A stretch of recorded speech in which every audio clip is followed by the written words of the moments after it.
Day 6 of National Archaeology Week, and today we're going to talk about the Fergusson, which was a 3-masted ship that wrecked on reef in the Coral Sea in 1841.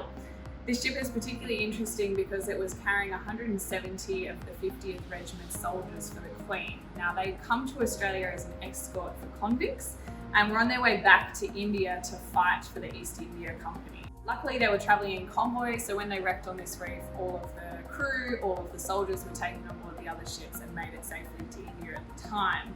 Now, apparently the ship stayed quite upright, or wreckage stayed upright on the reef for many years to come, and it was often used as a navigation beacon.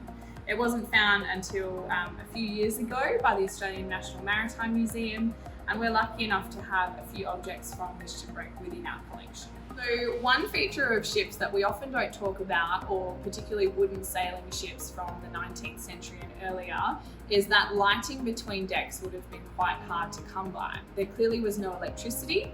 Anything that was below decks that gave light was often flames, and as you can imagine, are quite dangerous on board a wooden shipwreck.